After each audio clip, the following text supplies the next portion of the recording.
안녕하세요. 카메라 설명해주는 남자 김현수입니다. 이번 영상에서는 니콘 Z8에 대한 이야기 해보려고 합니다.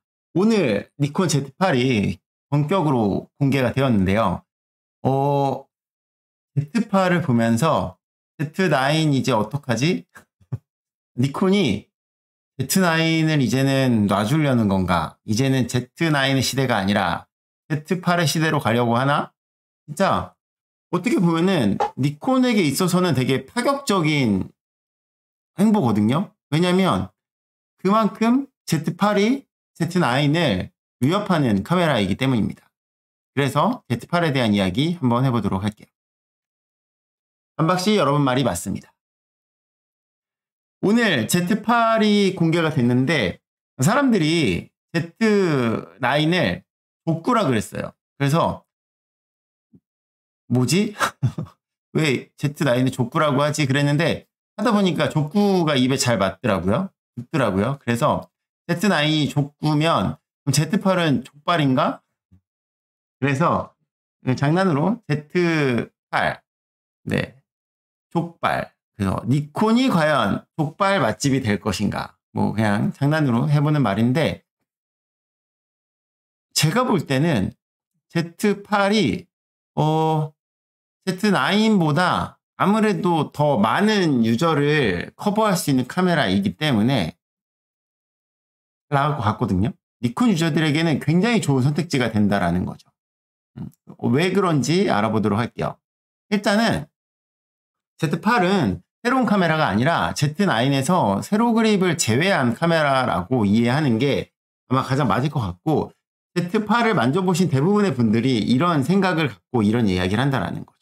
그게 어디서 나오냐면은 니콘의 Z8 영상을 딱 보시면 시작하자마자 Z9이 나와요. Z9이 이렇게 쭉 내려가면서 Z8로 변해가는 모습인데 그게 뭐냐면 카메라를 다 깎아요. 그래서 옆에 있는 다이얼을 깎아버리고 그리고 이렇게 다이얼을 깎았잖아요. 그래서 Z9을 Z8로 변신시키고 있고 마지막에는 세로 그립을 이렇게 자른다라는 거죠. 그러면 Z9이 Z8처럼 이렇게 세로 그립이 제외되면 뭐가 좋냐라는 거죠. 막 그런 전문적인 스포츠 촬영이나 이런 거 할 때는 Z9이 일체형이 더 좋은 거 아니야라고 생각하실 수 있는데 Z9이 스포츠 촬영이나 이런 데도 되게 좋지만 사실 영상 촬영에 너무너무 좋은 카메라인데 이게 세로 그립이 일체형이다 보니까 Z9이 하기 힘든 게 짐벌을 사용하기가 너무 힘들었어요. Z9을 짐벌에 끼고 뭔가를 한다라는 건 어떻게 보면 좀 불가능에 가까운 이야기였는데 그것들을 Z8에서는 가능해졌다라는 거죠. Z9이 하지 못했던 그런 촬영들을 Z8은 이제는 할 수 있다라는 거예요. 그래서 Z9에서 보여줬던 영상 촬영 기능에 세로 그립이 없는 것만으로도 엄청난 이제 영상 촬영하시는 분들에게는 매력적인 카메라가 될 수 있다라는 거. 그래서 제가 볼 때 Z9은 그동안의 영상 촬영에 굉장히 좀 강력한 기능을 갖고 있음에도 불구하고 영상보다는 사진 촬영하는 데 더 많이 사용됐던 카메라라면은 Z8은 기존의 Z9이 가지지 못했던 포지셔닝을 가져올 수 있는 카메라이면서 또 세로 그립 일체형이 부담스러운 니콘 유저들에게도 또 좋은 선택지가 될 수 있다는 거. 뭐 가격적인 부분, 뭐 이런 걸 떠나서 외형적인 부분에서 그런 강점이 있다는 거죠. 그리고 무엇보다 일단은 Z8을 보면서 제가 이거다 싶었던 거는 이 스킨 소프트닝, 피부를 보정해주는 기능이 들어가 있어요. 이게 사진과 영상에서 둘 다 된다고 하는데 이거죠.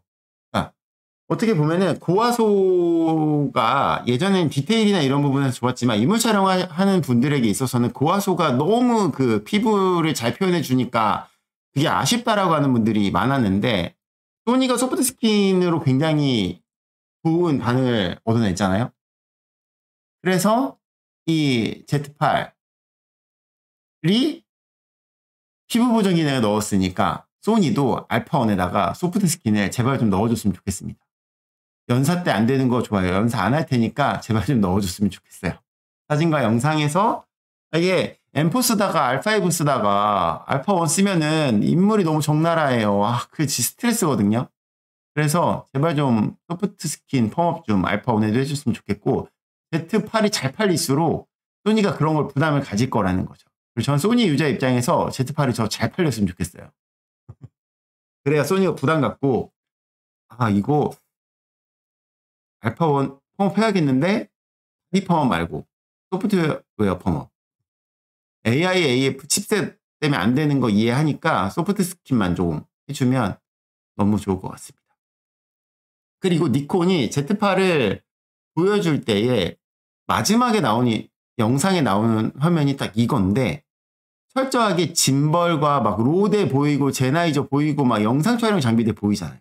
니콘은 Z8을 통해서 사진 시장보다는 영상 시장을 이제 가져가려고 하는 게 사진 시장은 알아서 따라올 시장이고 영상 시장을 어느 정도 이제 좀 가져와야 포지셔닝을 가져와야 대세는 사진뿐만 아니라 영상으로 흘러가고 있기 때문에 사진은 당연히 가는 거고 영상까지도 커버가 돼야 되는데 그동안 어떻게 보면은 뭐 소니, 뭐 캐논, 니콘을 봤을 때 니콘이 그 영상 촬영 분야를 가장 뭐라 그럴까 좀 소홀히 한다고 해야 되나? 약간 그런 느낌이 좀 있었는데 Z8은 니콘이 본격적으로 영상에 우리가 좀 집중할 거야 약간 이런 느낌.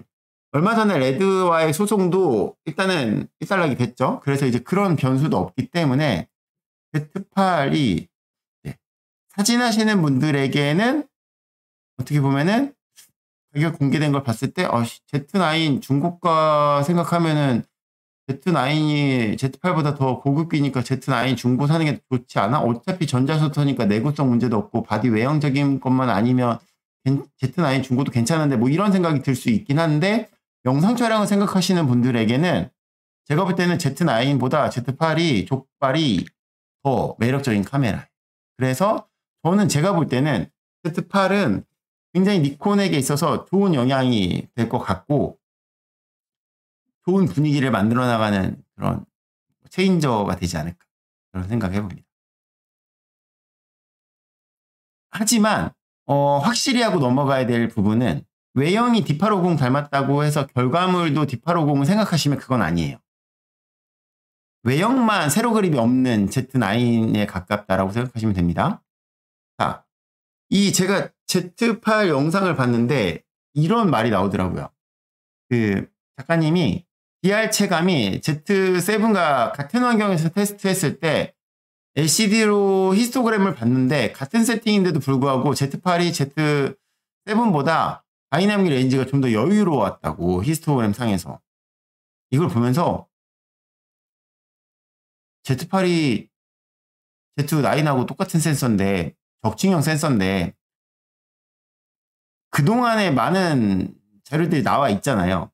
적층형 센서가 AF 부분에서는 강점을 갖는 게 분명해요. 센서 스캐닝 속도. 하지만 적층형 센서가 이제 뭐 소니로 따지면은 알파7 R 시리즈 그리고 니콘으로 따지면은 뭐 D850, Z7 시리즈와 비교했을 때 다이나믹 레인지가 결코 넓지 않았거든요. 근데 Z9도 그런데 Z8이 Z7보다 좋다고? 이거는 그동안에 나왔던 거를 다 뒤엎는 결과인데 이게 만약에 사실이면 니콘은 이걸 엄청나게 대대적으로 홍보해야 되는 거예요. 이거는 왜냐면 센서의 한계를 뛰어넘은 엄청난 결과이기 때문이라는 거죠. 그래서 이게 진짜면 이거 엄청난 건데인데 결과물이 이상해요. 근거가 히스토그램인데 그래서 오른쪽 2호 부분 0에서 2호 여기를 본 건데 2호의 Z7은 이게 그 끝에 닿아서 날아갔고 2호 Z8 2호는 안 날아갔으니까 Z8이 Z7보다 더 다이나믹 레인지가 넓다 이런 말인데 그렇게 따지기에는 이 테스트가 이상해요. 뭐냐면 테스트라고 하는 건 기준이 동일해야 한다는 거죠. 그래서 변수를 최대한 통제해야 되는데 제가 볼 때 이거는 이게 뭐 일출인지 일몰인지 모르겠어요. 그래서 해가 뜨고 있는 건지 지는 건지 모르겠는데 두 개의 촬영 시간이 다르잖아요. 확실한 거는 촬영 시간이라는 변수에 대한 변이 통제를 하지 못해서 Z7과 Z8을 봤을 때 Z8이 해가 더 아래에 있어요. 더 가려져 있다라는 거죠.